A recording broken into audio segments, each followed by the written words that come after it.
Hello, welcome everyone to WGSN-DB Going Solo Network. We are so pleased to have you here on the new streamingnetwork.com. I am your host today. I am Cece Schatz. I am the doyenne of relationship building. I am a divorce, dating, and a life coach, and I am the owner of Going Solo Network, Inc. So you can find me on goingsolonetwork.com and then also right here on the new streamingnetwork.com. So let's talk a little bit about what we're doing. But before we do, we're going to be talking about Going Solo Goodreads, our author's corner. We're going to meet one of the wonderful authors today. But before we start, I want you to notice the t-shirt I'm wearing. And I want to give it's a little big for me, but I love it anyhow. Which side is it? You can see it here, but it is from the peacefulempowermentworks.org. And I want to do a big shout out to them, peacefulempowermentworks.org. They do great work helping others move through some really the most difficult times in their lives, really embracing those around them and really moving them forward. And we have a wonderful show each and every week here. It's right here on the new streaming network. So check that out. So it's Be Here Now. So, and Peaceful Empowerment Work Show. So this is a wonderful t-shirt. If you guys want one like it, we would love to be able to send you one.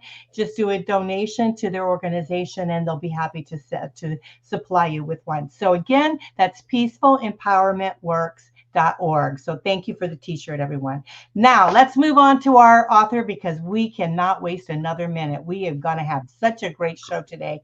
And I am so excited to bring our author up. Right here we have it's just going to be a great show. We have Scott Grace here with us today, and we're going to talk about his wonderful book. It's called Mindful Masculinity. So let's talk a little bit about you, sir, because you are a unique individual in your own right. You're an actor, singer, speaker, you're a workshop leader, a life coach, and you are a comedian, stand-up comedian. So tell us a little bit.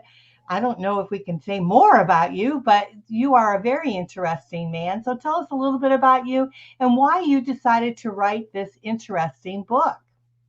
Oh, thank you. Thanks for having me, Cece. Wow. I'm a neurotic, Brooklyn-born Jewish atheist turned Buddhist turned mystical Christian that spent lifetimes on couches and therapists and with coaches and gradually learned to choose peace, joy, and happiness over self-criticism and learn to love myself and be myself. And I have fun ways of inspiring people to do that. Kind of a combination of my sense of humor and creativity and introspection, self-awareness, and the willingness to be publicly honest about my shadow. And so when I write books, I write from that place of raw honesty and playfulness. And it makes it easy to go down, makes it fun. Yeah, it sounds great. So this book is very interesting. I was looking at your media sheet that you had sent us, and it was quite interesting all that was written with regards to you. So tell us a little bit about the book because what I read was that it's good for both men and women, right? Yes. Mhm. Yes, absolutely. So share with us a little bit about this being mindful. Mindful is a fancy word for aware. Hmm. I like to say that most men know more about what's under the hoods of their cars than what's under their own psyche hoods, and that I'm on a mission to make that change, to make it less taboo for men to get to know themselves and for women to get to know the male wounding from our culture and to have more patience and understanding of what a man deals with, what a man's wounds are, which are not as easily seen and revealed as when a woman is in pain. Okay. Men hide their pain behind pride, arrogance. I'm cool. Everything's fine. You're so And right. sometimes bullets and bombs. Sometimes we actually will kill other men and women uh, to avoid grief, to avoid shame. That's how elaborate our hiding systems are. Yeah, I know how difficult it is. And I help a lot of individuals going through, relationship loss, divorce mainly. And I have a huge male following, which I'm so grateful for. And I love our men. I think we have great men out there. And, but I do know that they heal differently. And it is difficult for them to share. And when they do, when they let their guard down and share, what they're feeling, what they're going through, the experiences that they've had in life. I'm really so surprised that how strong they can be. So tell us a little bit about what can we expect and what can we do to help men be able to have a safe place to be able to share with us. Are you speaking as women, like what I would communicate to women about that? Yeah, yeah. Let's learn something here so maybe we can be better and treat our men better. Well, women are culturally better at coming from the heart, and men uh, have learned that their safe place is being right.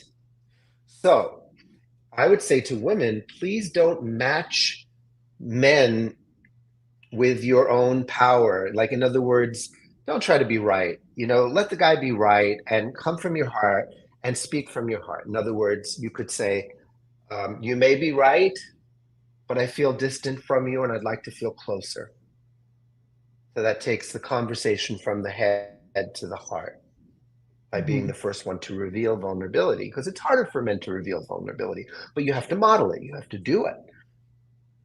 And it's only by invitation, not by forcing, does a man start to feel safe. Mhm. And it's not your responsibility for him to feel safe. Yeah. That's interesting because I know that sometimes when we, as well as a woman, okay, I can only speak that way because that's the only sex I am. But the reality is that sometimes when we try to help, we think we're helping, and maybe we're probably not. Then we get into this mother mode, right? Because that's how we are with our children. When we want to help and nurture them, we become this, in this mother mode. And then when we have a spouse or a partner or someone we truly care about, and we see that they're going through something, then we kind of automatically hit that mother button again and we get into that. How do we as women approach, our partners or the men in our life by not hitting that mother button and still give them what they need? That's a big question, I know. So I love it. I love it. I've never been asked this before. Let's see what comes out of my mouth. well, I am different, so I am unique. All right. Yeah. I'm getting that about you, Cece. Mhm. Yeah, I would say uh, that in general, because we're speaking in generalizations, women are doing battle or healing the tendency for codependency, and men are suffering from a lack of self-nurturing. So they draw out the nurturing in women because they're desperate for it and they haven't built it inside themselves, and they haven't gotten it from their men's work, their men's circles. So they don't. The only place they go to meet their emotional needs is this one woman, and it's a burden. It's overbearing for a woman's heart. So the trick part of the question you asked is, how do we meet their needs and blah and not press the mother button? Maybe you can't. Maybe Mm, you can't. Maybe you got to give up trying to meet their needs and be their all and their everything. Because I don't think it's really healthy for a culture, for anyone to depend on another person for their emotional needs. We're tribal beings. We are meant to feed each other and support each other as tribes, not as one person. uh, it's an enormous burden. So I think women need to practice a little more narcissism when it comes to not touching that mother button. You know, just just don't go there. It kills the sexual chemistry. Yeah. Now, I've been told that before, like in dating, that is one of the problems in dating is that women, because we are now such leaders, in the workforce and doing different things, we have that masculine side to us now. And so then we Yes. come home to our partners, we don't shut that masculine side off. And so what do you think about that? I mean, I hear this topic all the time. So do I.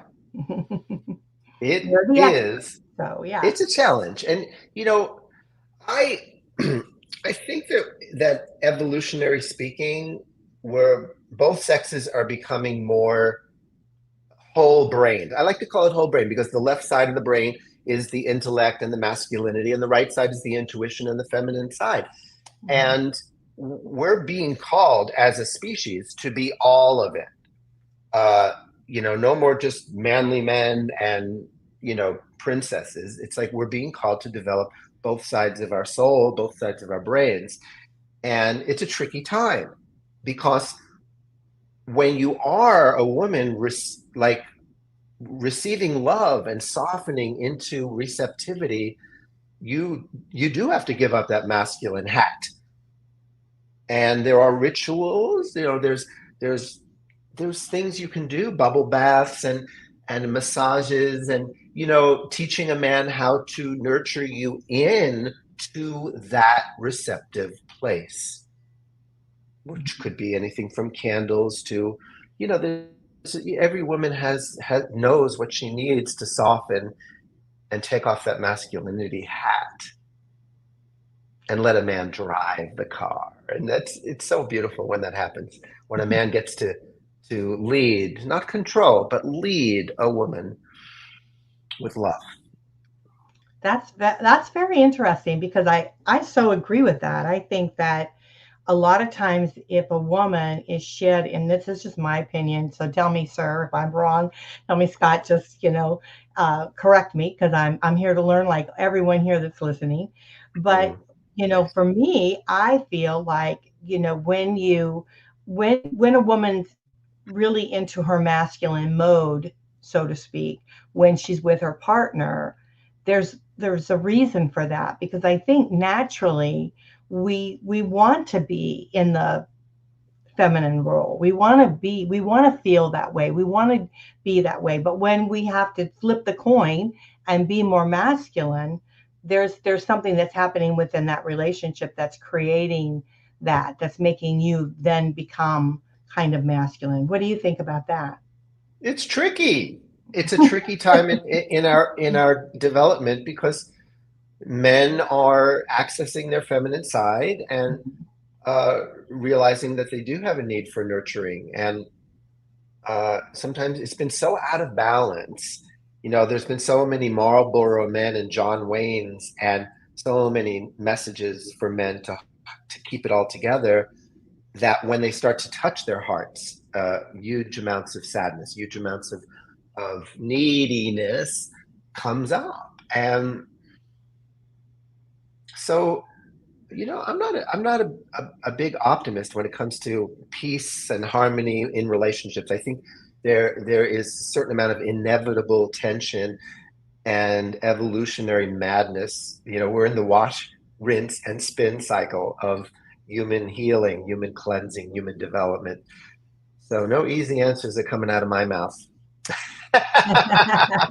Oh, I thought maybe we'd get a one, two, three. This is the answer on how to live life The 10 happily and healthy. steps. Yeah, no steps. But what I love so much, Scott, is that it's really about relationship building, isn't it? So when you're building a relationship with your partner or potential partner, or even friends or whatever, you're learning about them, and you're starting to understand not only your needs, but start to begin to understand someone else's needs, and that's part of the being aware, I think, of what Mm. is happening within the relationship. So tell us a little bit more about your book. So, In as a you were moment, in writing a this, moment, in a moment. I have something to say. oh, I'm interrupting you. I like this. Come on. All right. So, what you said inspired me to remember something I read from a book called How to Be an Adult in Relationships. And he said that in the healthiest of relationships, people meet each other's needs about 20% of the time. And that's the best case scenario. I think it's more important to learn to hear, respect, honor, and appreciate each other's needs. But once we start getting into love means meeting each other's needs all the time or most of the time, it's fantasy land. It just doesn't exist. And it'll burn us out to even try. That's why I'm such a big proponent of living more communal, tribally, having very close friends, male support, female support, not leaning on one person for all of that. Right, right. So when we're talking about needs, right? How do we tell each other? How do we make sure there's an understanding that, because half the time I don't even think we know what our needs are, right? And so, we got to figure out number one what our needs are before we can possibly even think about figuring out what their needs might be. Oh, it's pretty insane out there. But you said half the time. You're giving humanity a lot of credit. When you say half the time, I'd say 10% of the time. Needs are authentic and they're universal and they never involve one person. So we have strategies for meeting our needs and we have needs. And very often we confuse the two. So I call this flight attendant language. Like when a flight attendant says, I need you to put on your seatbelt. It's confusing your need, which might be for safety or to support the person's safety or to help the airlines avoid a lawsuit. That's a need. The strategy is please put on your seatbelt. So once you use the words I need and then you too, you're confusing your strategy and your needs. So there's a lot of confusion about our needs. Marshall Rosenberg, one of my teachers who used to say that when he does couples counseling, that he guarantees that once people express their needs clearly, that within 20 minutes he will help them resolve their differences. And it's a trick question because he knows that while that is true, most people are in conflict because they're not aware of their needs and they're not communicating their needs and they're confusing their strategies and their needs. So people will say when he says that, well, I need him to respect my time. I need her to stop criticizing me so much. And so Oh yeah, I've heard people that are just before. genuinely disconnected from our genuine needs. And that's part of why so many of us are in coaching, relationships, and therapy to really get to know who we are. And I think that's more important right now. Your show is called Going Solo, and I love that. Mhm. I think it's more important right now for us to get to know ourselves than to try to have successful relationships. If a relationship happens, it's a gift, it's a blessing. You can't manifest it, you can't control it, you can't declare it, you can't, like we don't have the power. But if somebody comes along and it's a good fit, that's a blessing. And Mhm. it's also an assignment, meaning that the best of partners is going to help you see, smell, and feel your shit, your unconscious stuff. That's part of what a relationship does. It's like a colonic. It it brings stuff up from your childhood, from your past, so that you can resolve it and treat yourself differently. Because when your father brought that stuff up, you were powerless. You were a child. You didn't have a voice. But now that you're an adult, you can respond differently to that energy. You can respond with a voice. That's very powerful. Very, Very important. So before we take our break, let's just, and I don't know if we can do this very quickly or not, can we give an example of what individuals' needs would be? So, because I know like Yes. when we're starting to date, right, they can make a list of what they're looking for in someone. Hmm. So Hmm. let's talk about like what our needs like would be. Okay. Okay. Okay. So it's definitely not tall, dark, and handsome. You. Sorry. I know I just half the women listening to the show have turned it off. No. Um, let's see. Needs could be respect, consideration, safety, security, uh, self-expression, freedom of expression, sexual expression, um, the right to have boundaries and the freedom to say no. Uh, I know we're taking a break, but if you get me on a roll, I'll keep going. There's plenty of needs. Well, maybe what we'll think is let's think about this. Let's think about what you said. And when we Okay. come back, let's talk about some more of those because I think it's important for us to know if we want to sit down and really start thinking about what are we serious about? What are our serious needs that we need? Like maybe, I don't know if we can name five or six of them that's truly important to us. We need to kind of evaluate all of the needs that are out there. So it's nice to be able to have that, for you to be able to list a little bit of them so they can start to understand what they Yeah. need to do. Then Yes. we'll talk about how do we start working towards, being successful in creating those needs for us. Because as you said, the first part of the show, you had mentioned that, we need to really understand ourselves and know our own needs, right? So it's not up to someone else to fulfill our needs. It's up to us to fulfill our needs. I thought you said that. So if you didn't, you can I fix did. you okay, then you can I correct stand me. behind that. Okay, Scott, you are And wonderful. here's the book. Here's the book we've been resisting promoting.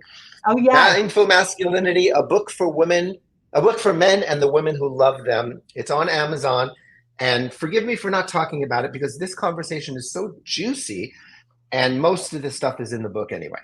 Yes, and it's a well worth book to read. And of course, you guys can get that on Amazon. So don't hesitate. And then we'll show the book again when we come back. So you guys were listening to Scott Grace. He is wonderful. We're having a great time with him. He's an actor, singer, speaker, workshop leader. He's a life coach and a stand-up comedian. As you can see, his personality is so wonderful. And we're having a great time here today. So his book is called Mindful Masculinity. So please run out and get it on Amazon. Don't hesitate. We'll be right back. You're listening to The Author's Corner. Meet the author. This is newstreamingnetwork.com on WGSN-DB Going Solo Network Radio. We'll be right back.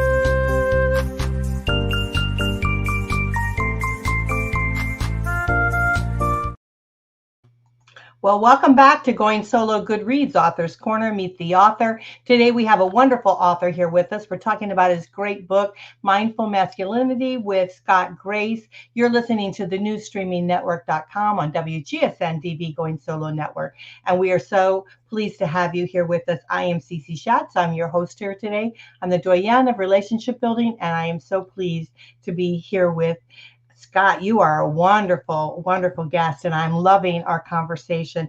We don't always get to go so deep into, an individual such as yourself, which you are. I could definitely see that you're a life coach, and you help people, constantly being able to understand really what their needs are and helping them through, what's going on in their life so that they can not only feel good about themselves, but, with building relationships with others. So we do appreciate you and all that you are giving us. You guys, if you missed the first part of the show, you got to go back and listen to it because it's quite entertaining. I'm enjoying it myself. I'm learning a great deal.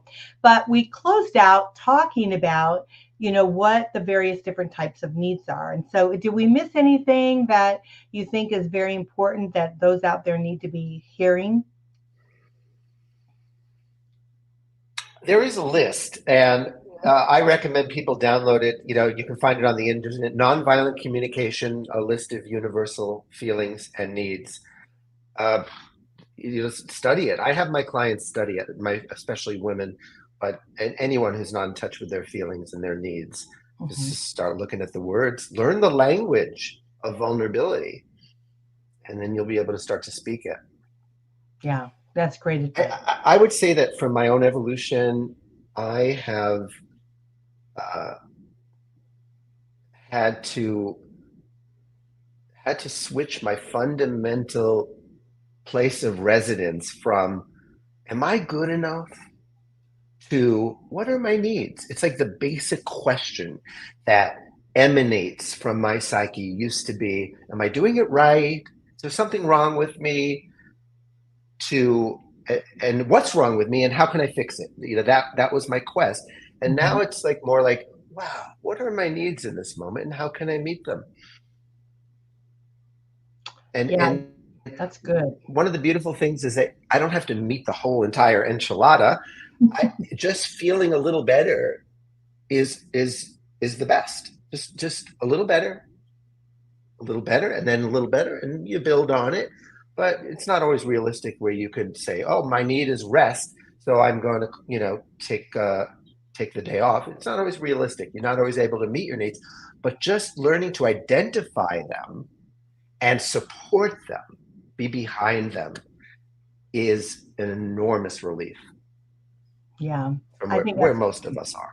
that's great because a lot of times, if you're not aware of really what your needs are at that particular moment or whatever, it's how are you going to possibly, be able to meet those needs? So yeah, so it's good to understand it, and there's nothing that's going to help you by beating yourself up, right?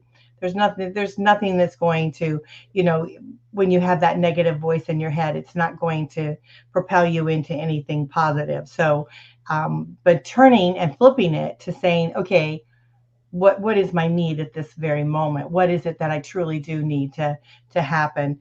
And then fulfilling that is truly a great thing. So let's talk about your book because I don't want to. I know we've been talking about life itself because you are a wonderful life coach, and I know you help many people out there. And we'll share your website too. I want to make sure we do that because we get talking and I forget.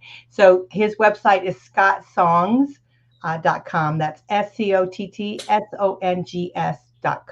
So you can go to his website and connect with him there. And then, of course, you want to purchase the book right on Amazon. So you can go right to Amazon, and it's called Mindful Mindful masculinity. Mindful Masculinity. Yeah, Don't and say it just right. But both on Amazon and on my website, you can listen to Audible clips, also on my YouTube.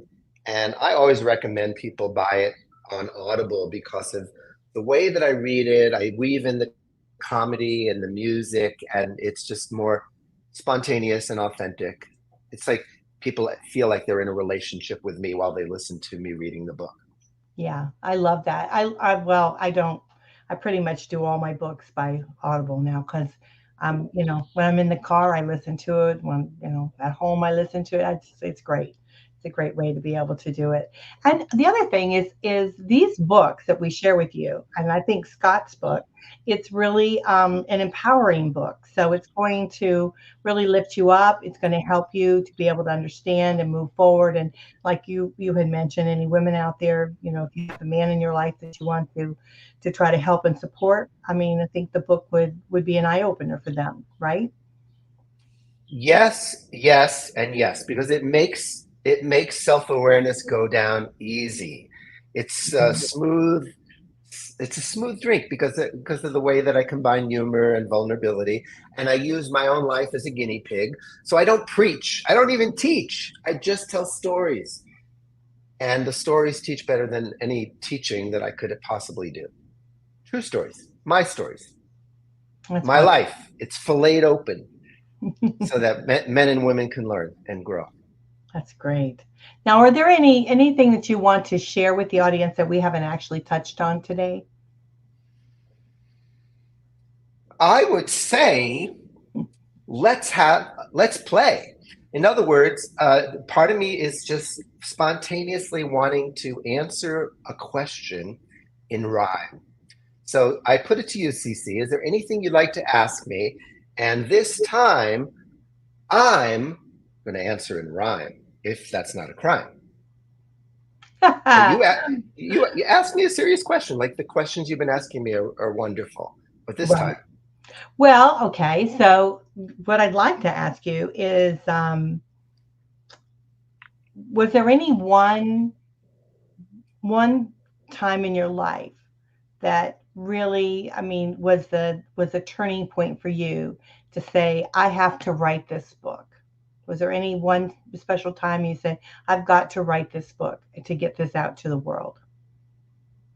I'm going to look deep inside Scott and give you the answer. Absolutely not. The book has been very much a progression. No big light bulb moments over my head. No, oh, it's 4 in the morning, but I got to get out of bed because this book has possessed me and it needs to be written. No, there was never a moment where I was truly quite smitten. It grew on me so gradually and eventually became my cup of tea. I didn't know I had this book inside. This book was spending all my life hiding. But golly, it needed to be written, and I wrote it. And now I am smitten. You are one talented man. Let me tell you, you are so talented. I am enjoying you so much, and I really do think that your book is not only going to be enjoyable to listen to, because you had recommended doing the Audible, but to also, I think, will take away a lot of learning keys to it. So I want to thank you so much for being with us here today. So again, let's show the book. I'm going to put you front and center so people can see you, and we'll show the book right there. I feel like who was that person on like the Wheel of Fortune? She was a beautiful model who would model the things they were giving Anna away. White. Vanna, I feel like Vanna, you too can go home with this wonderful new book. Oh, you were so cute. You cracked me up. It absolutely cracked me up. But I'm having a great time. You are a great guy. So again, we have Scott Grace here with us. Mindful Masculinity, if I can say it. You can purchase it right on Amazon. Check out his website, Scott Songs. That's SCOTT Songs, SONGS.com. He's got his information there. And of course, reach out to him if you guys are interested in, possibly talking to him. He does workshops, and he's a life coach. And as you can see, he's a stand-up comedian, which we love so much. You're an author, singer, and a wonderful speaker. And so we want to thank you for everything that you've shared with us here today. Do you think there's another book around the corner for you? Well, they always surprise me. This is number 4, and I always say this is my last, and I'm always wrong. So we'll see. Yeah, Okay. I write stuff on Facebook, and then a couple of years go by, and I realize, oh my God, I think if I took a lot of this stuff I've been writing, boom, a new book. Yeah, So that's what absolutely. happens. Absolutely. I say the same thing with the shows that we do. I think our shows are marvelous. We have some great, not only entertaining, but we've got some great information that can truly help people. And so I've often said that myself, as we could put that pen to paper, it would be so nice to be able to have it for those who enjoy reading, and maybe Indeed. condensing it into the Audible book, which would Mhm. be great. So you're a wonderful human being, a delight to be with you today. And I actually will tell you, I enjoyed the conversation. You're a lot of fun, but we've learned something along the way. And I think that we've learned that, we need to understand our needs, right? And before we can help somebody else with their needs. And maybe we shouldn't even be helping them. Maybe they need to learn their own needs and help themselves. So we have learned something here today, sir. So thank you so much. It has been a pleasure to have you on the show. Mhm. Have a wonderful day. Thank you. And I'd be happy to come back.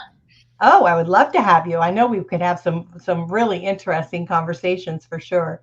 Well, you guys are listening to Goodreads Author's Corner. Meet the author. We have our wonderful author here today, Scott Grace. Please run out and get his book. It is a wonderful book, and I think it certainly will open your eyes, both men and women, to maybe changing your life a little bit and embracing the life around you. So, thank you so much. I am Cece Schatz. You're listening to newstreamingnetwork.com on WGSN-DB, Going Solo Network Radio. We are so pleased to be here with you today, and we'll see you next time. Bye for now.